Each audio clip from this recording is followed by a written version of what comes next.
The Ricky Gervais Show on Guardian Unlimited. Hello and welcome to another Ricky Gervais Show with me, Ricky Gervais, Steve Merchant. Hello.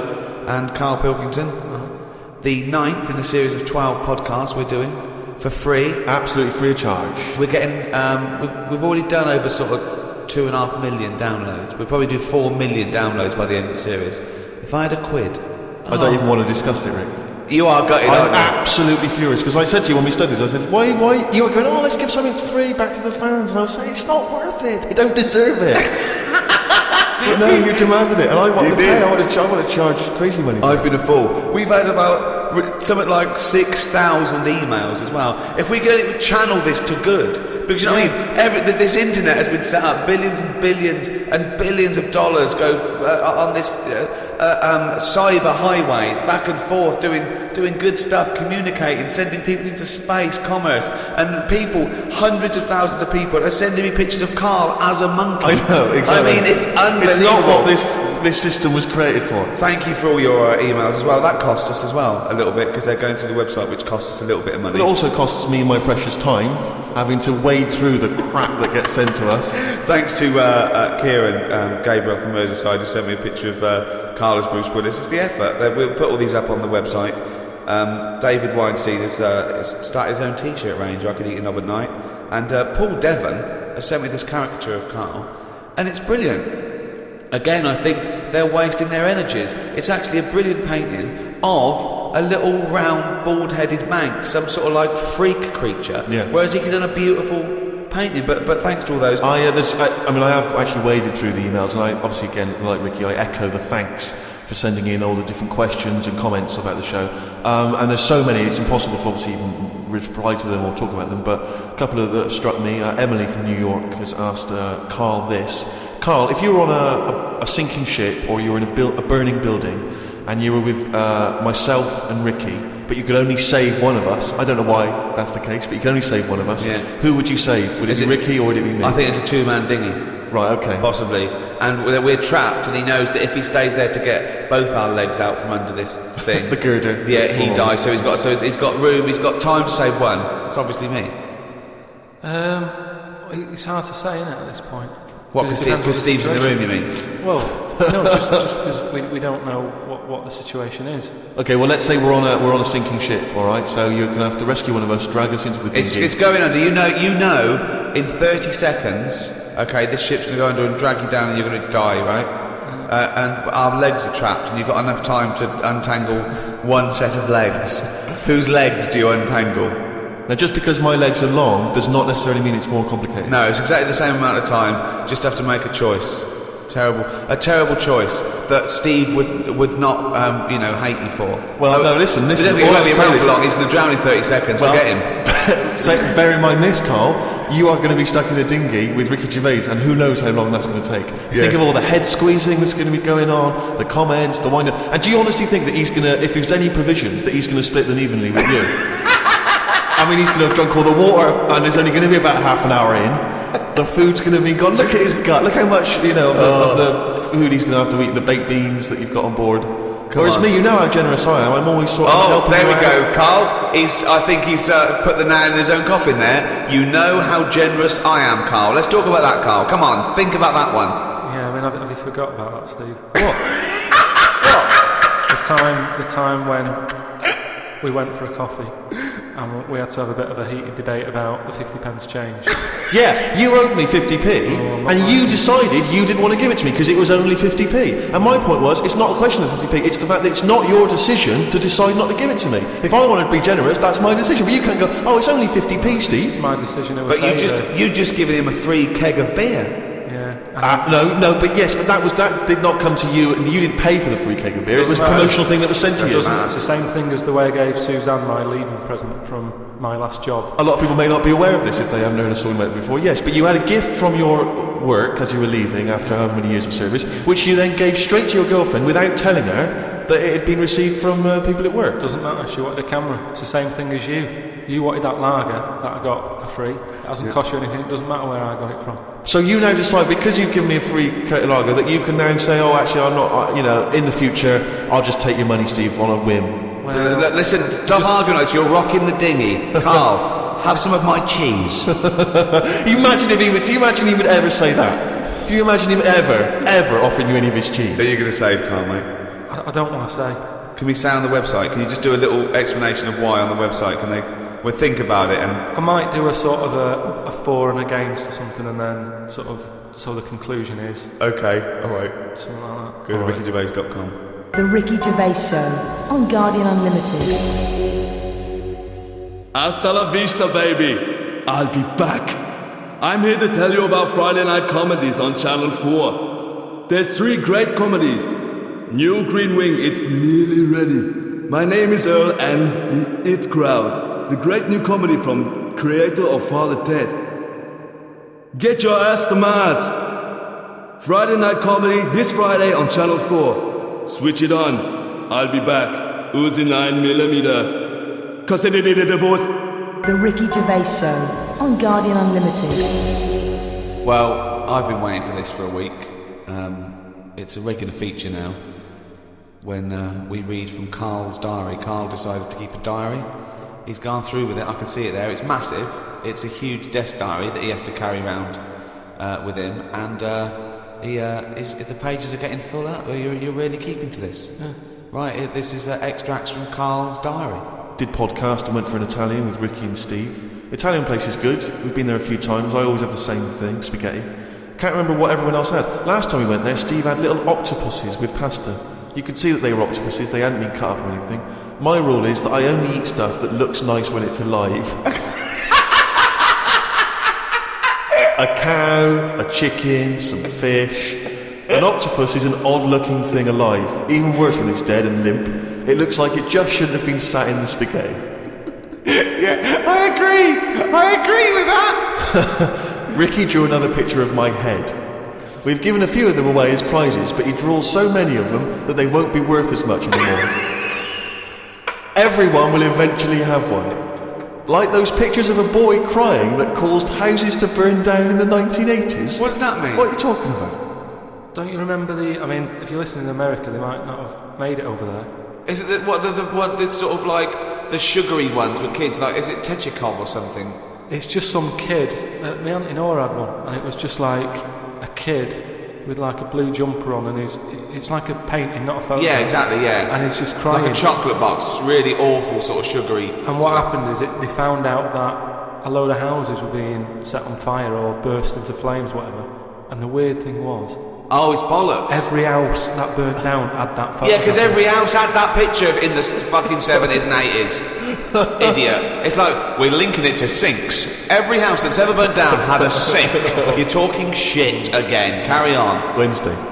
Saw a homeless bloke. I'm surprised that no companies have thought about sponsoring the homeless. Something like a clothing company. Give them some clothes that have an advert on the back. Everyone's a winner. Good idea. How is it? Got on the tube to Camden. Read in a free newspaper that hedgehogs could be gone by 2025. I think I've seen more dead hedgehogs than alive ones anyway, so I don't think I'll miss them. Went round to Ricky's house and had a game of pool.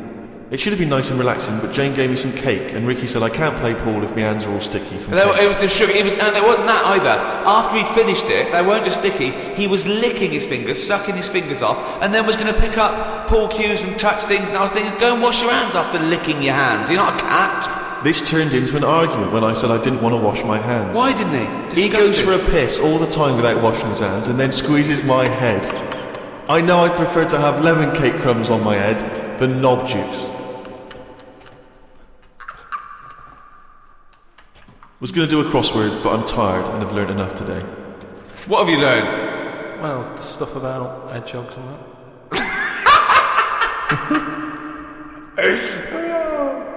Was on my way to my mates and I got on a train. Got close to a station but realised I needed a wee. Was about to go in a cubicle when a blind man with a dog who was bumbling his way through the walkway came around. I said, "Are you after the toilet?" He said, "Yeah." I said, "It's on your right." I shouldn't have let him go first as he took ages and it would be my stop soon. The dog waited outside the cubicle. I was going to stroke it, but then I remembered someone telling me that you shouldn't. Don't know why that not? is. Because something to do with the owner should be the only one who sort of deals with that dog. and you shouldn't. You shouldn't stroke it because you'll cover it in fucking lemon cake. No, but just because, you know, if you stroke it and that, it might like me and want to go off with me, and he'll come out and be lost and stuff. Yeah. I'm not totally sure, but I just thought. The Ricky Gervais Show on Guardian Unlimited. A few people have sent this in, including Paul, the party animal Parker. I wonder if anyone else in his school... I mean, for some reason we've just assumed he's in school. I don't think there's any actual proof of that. But I reckon he left in June, and he's doing sort of bits and pieces, but he's still not a party animal. Do you think he can hold down a job? Is he just partying so hard that... He can hold down a job. He often arrives late. Sure. And the boss, who's in over, will go, "Parker, you're late again." He goes, "Yeah, talk to the hand."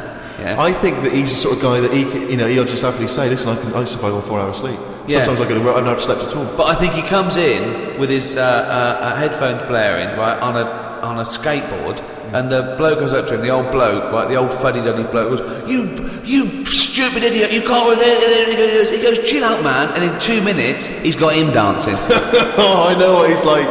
Yeah, he is just like, he just can't resist it, because he's just a fun guy. Yeah. Anyway, Paul and a few other people have sent in this piece of information they've discovered from one of the more respected news networks.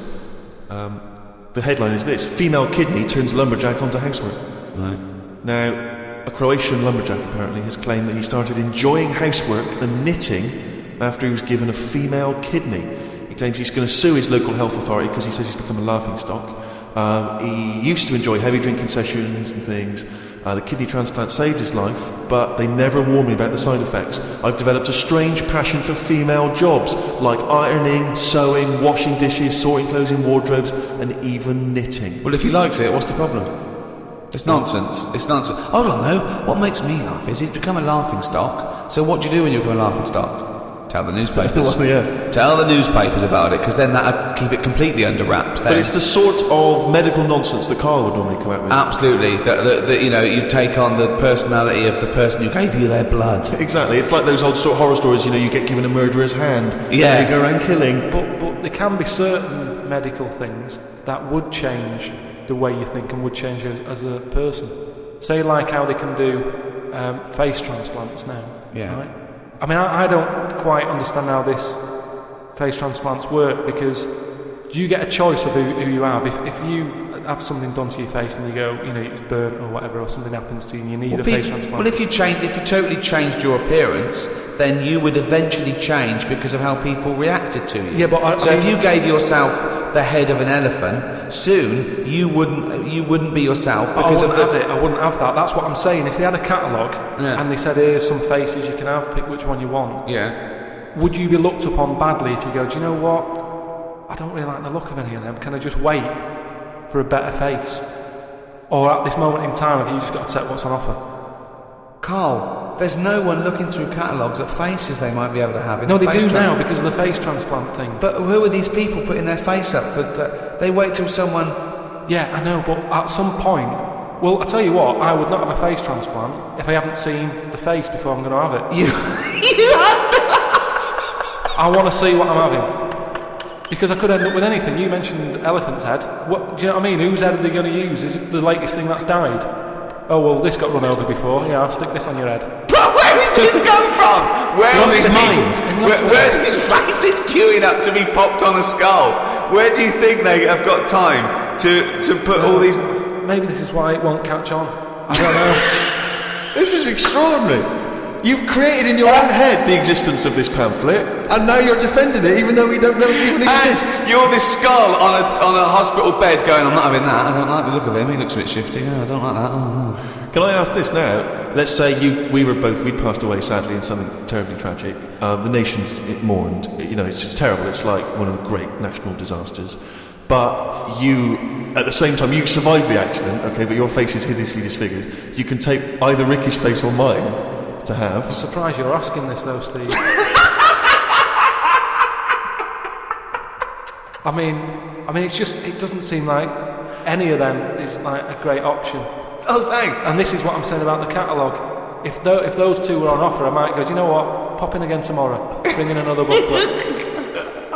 The Ricky Gervais Show on Guardian Unlimited. This is from Anne-Marie Melvin in Amsterdam. She says that she loves the podcast. She listens with her 7-month-old baby. That cannot be a good idea. And she says this to you, Karl. If you had children, what is the most important lesson you'd want to teach them?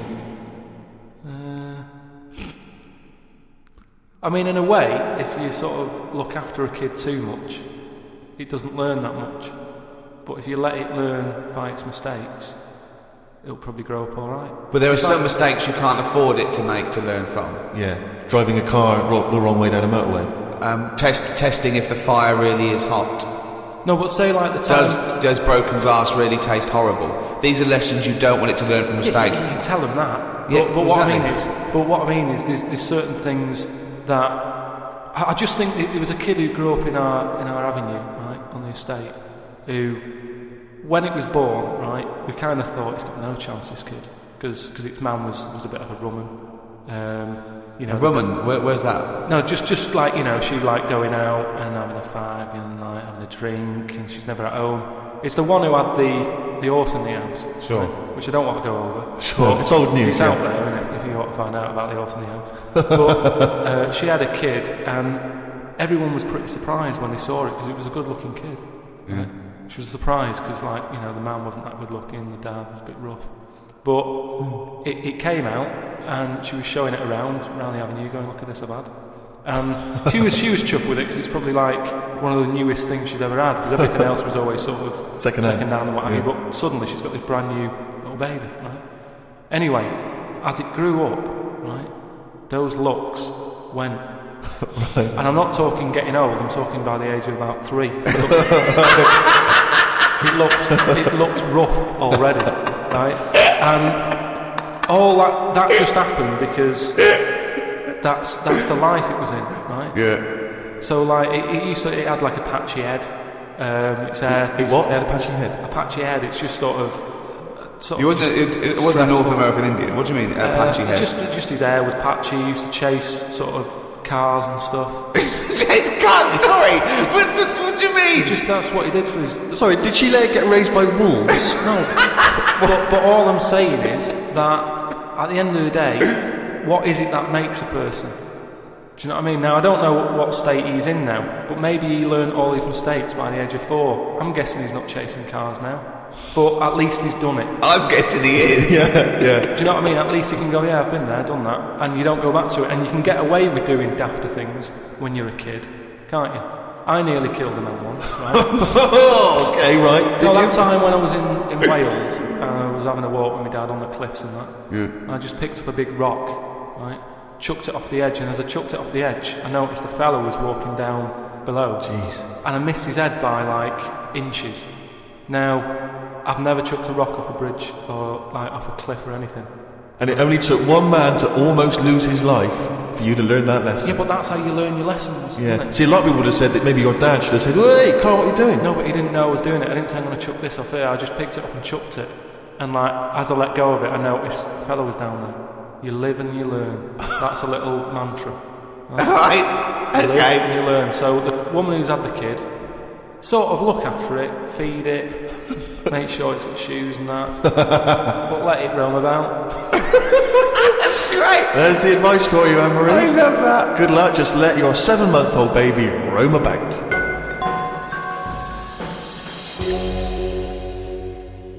Hey, fool! Don't give me no backtrack, sucker. I ain't here to mess with you. I ain't getting in no plane. I'm here to tell you all about Friday Night Comedy on Channel 4.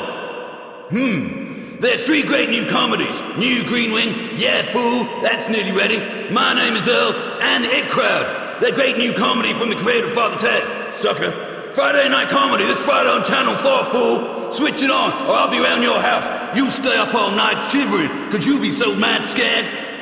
Fool.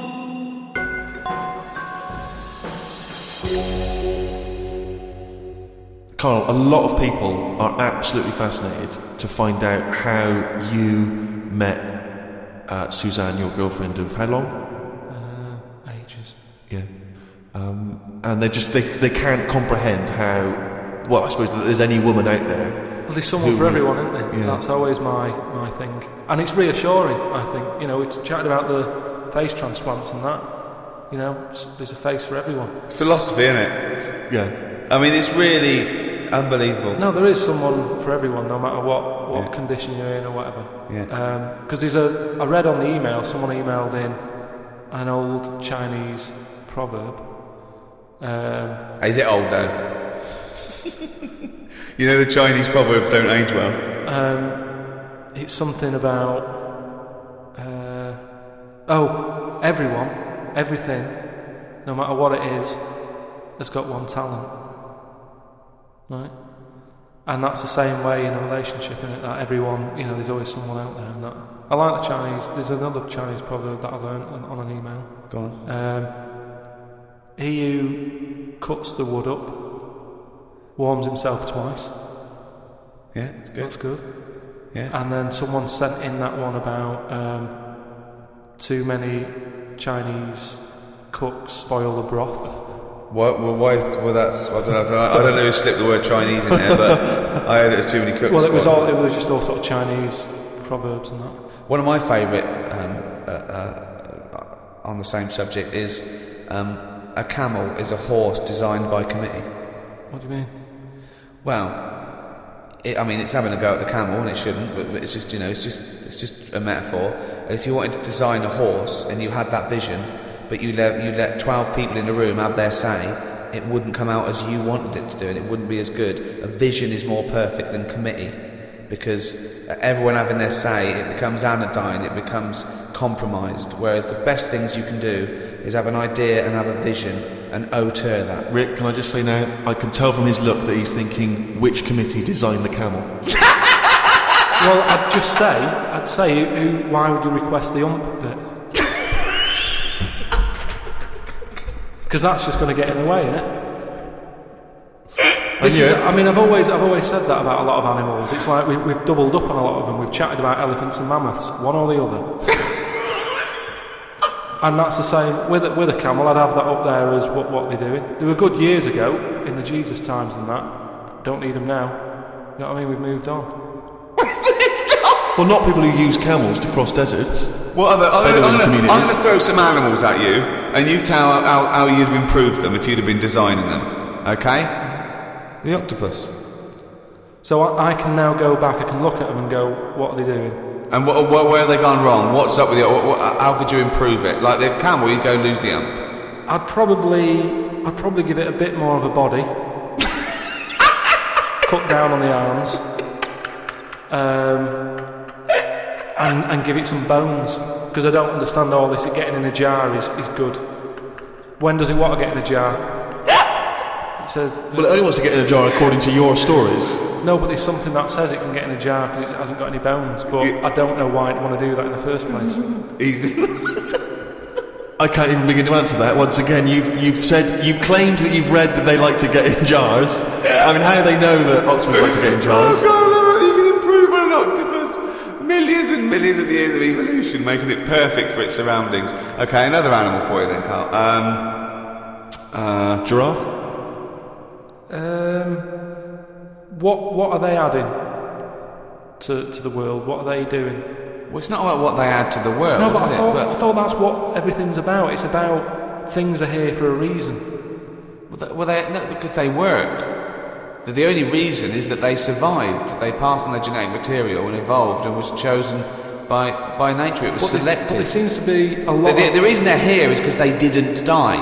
That's it. No, but there seem to be a lot of animals that are like. Do you think there's a lot of cheating? Is that what you're saying? I'm just saying there just seems to be a lot of doubling up. Yeah. So you get it down to like 8 animals that represented. All of it. So okay, who would get in your team? You can choose 8 animals. This is what I'm saying. If I was Noah, I would have gone like, hang on a minute. I've just seen something that looks a bit like this. Let it drown and have a clear out. But he didn't. He was messing about saving everything. He was instructed by God to save everything. To be fair to him. Yeah, but if he's been given that job, for me, he's sort of manager of that job. So you believe with Noah management. as well? You believe Noah happened as well, and he built a boat big enough to catch 2 of every species. You actually believe that as fact, do you? Well, it's out there in book form. Brilliant. We haven't answered the question that we started with. How did you meet Suzanne? Does that work? Thanks.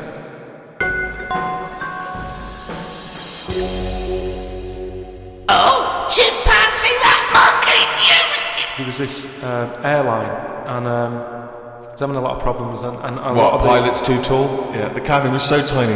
Only bananas were allowed in the cockpit for fuel. Anyway, there was a lot of strikes going on, right? Because I don't know what it was about. It was over money or whatever. Yes. And Well, get something that doesn't need money. yeah, but But what else could you pay something in? Well, Rick? I mean, peanuts. So okay, peanuts or fruit. Yeah. So anyway, the boss of the airline, he had like one pilot who he could trust, right? And that was his son. Right. But the problem is with a lot of these planes, you need two pilots. Of course you do. And he's like, if only I had two sons. But he didn't. There's no point harping on about it. Right? Sure. He runs an airline. He runs an airline, yeah. But how many pilots are there? Because there must be loads. No, there's loads, but the problem is a lot of them are going on strike. Ah. And each week you can see that we're struggling here. But how can they? But it was just the pilots that were striking, was it? Yeah, the pilots were striking, yeah. So all the ground staff and luggage handlers and all that was okay in the cab? They were fine, it's just pilots were not happy with the deal and what have you. Yeah. Well, just close it down. No way, you can't do that. No, Rick. I can't. Of course you It's can. costing them a fortune. You can close it down. Yeah, but what one plane's not going to make a difference in an airline, is it? No, it's all the It's all the planes. planes, mate. Yeah, I know exactly. So if he's only got one person he can trust, knock it on the head. No. What's the point? You've got to keep going. You can't just nip stuff in the bud like that. If you got a dream, keep it alive. I know, but not with one plane and your son. So anyway, I don't know. Well, but that's the least of his problems, Rick, because he's got his son who's a brilliant pilot. He's the only guy he can trust. But it takes two people to fly. Well, you can't fly then. So the son, he's flying the planes and that. He's getting worried for his dad because of his business. It's falling apart. He's like, anyway, listen. One plane won't make any difference. Don't worry about it. We've found someone who you can work with. Okay. And he's like, but I get past the picket line because, they know I'm your son anyway and they'll leave me alone. But any other pilot, you're going to start giving him grief. They're tearing him to shreds, yeah. He said, don't worry about it.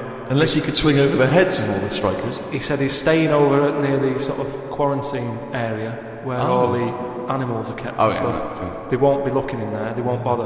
No. So he's like, all right. But there's no animal that could be a co-pilot, that's why. I'll see you. He'll meet up with you in the cockpit. He'll meet up in the cockpit, yeah. Sure. So anyway, he gets in there, he meets them. At first, a little bit of a shock who he's going to be working with, but Why? he's thinking, as long as I can keep my dad's business alive, I can Not keep with a one job. plane. Not So with one plane. anyway, what happens is the strike's going on. He's flying. He's got his mate with him flying, helping out. Who's his mate? What's his The mate's flights, name? the flights are brilliant, right? Everybody's loving them. They can't believe how smooth they are. Sure. The shares going through the roof. Everybody's like wanting to Because fly. this one plane they've got. That wouldn't make any difference. Everyone's saying, it's only a small plane, but it's worth getting on there. And if it's you a can. small plane as Because well. It's a great experience. Gone under, I'd have thought. There's So no way anyway- they can keep that alive. Apparently they can. So they're keeping Yeah. this plane up in the air and what have you, and everybody's booking the holidays. It's almost like the favourite bit of the holiday. They're loving the flights that much. Why? It's just because it's really good flights. Just I a great, don't it's a great understand flight. what difference Apparently it's a great flight. it It's makes. Just, it's I don't dynamite. So understand anyway, what difference it makes. Everyone's happy. Then one day, what happens is a little bit of a problem. Oh dear. You're not going to tell us that sort of co-pilot Coco he's not able to make it work, is he? Well, what happened is one woman who was on the plane got a bit peckish, Right. and said to the air hostess woman, said, "Oh, a little bit peckish. Have you got any sort of nibbles and that?" She went, "No, I've got a sandwich." She said, "I don't really want a sandwich. You want something, like the usual stuff that planes give out, just like a bag of nuts or something." What, are they not giving those out yet? So no, they don't give it for some reason. She was like, "Look, we've stopped giving out the nuts. We can get you a sandwich." And the woman was like, "I don't want a sandwich. I just want some nuts." Do you know what I mean? A sandwich is quite a big meal. And what have you. I just want some nibbles, some nuts. Well, that's not available. Done. End of story. Can't get your nuts. She said, "Well, why aren't there any nuts?" She said, "Well, the airlines had problems and stuff, and maybe that was one of the cutbacks. We've never took the nuts back on." Yeah, sure. So she wouldn't just leave it. She wanted a nut, right? She's having a lovely flight and everything. She said, "I cannot complain about the flight. The No, flight sure. is brilliant." Yeah. Whoever's up there flying this plane is doing a She's dynamite doing a job. great job, but I need some nuts. Right. Anyway, so the woman There said, aren't any. "There aren't Very any nuts." demanding woman. There aren't any. It's a very demanding woman. There aren't any. Look, she's paid big money, right? She's probably in first class. She wants nuts, she's going to get Nah, nuts. there aren't any. Leave it. If she has to force her way into the cabin to get nuts, she's going to get Well, nuts. she can't go there because she'll be shot. Because So- with security problems and that, there's no way she could ever go to the cockpit. That would never happen. So she said, "Well, you're saying there aren't any nuts." She said, "But earlier I saw you put a tray outside the cockpit, right? It had a sandwich on it, 2 Cokes and 2 bags of nuts." She said, "So you're saying there aren't any, but the pilot's getting Well, them." aren't they now? That was the last 2 packets. Done. No. So Let's go home. So she's going, you can't have any. We understand that there's a dispute. So she said, well, I'll go and have a word with the pilot myself because you only put them out there a few minutes ago. You can't have eaten You can't. I want You I'm cannot going go. over. No. I know this is it. She was saying you cannot go over. She's going, listen, I'm going to go over because you can't. No, you can't. So she goes, and the pilot can hear all this chat about the nuts and what have you, and he's thinking, what's going on out there? Yeah. He opens the door. Right? Yeah. She gets a glance in. Little monkey sat there with headphones. Fucking bollocks.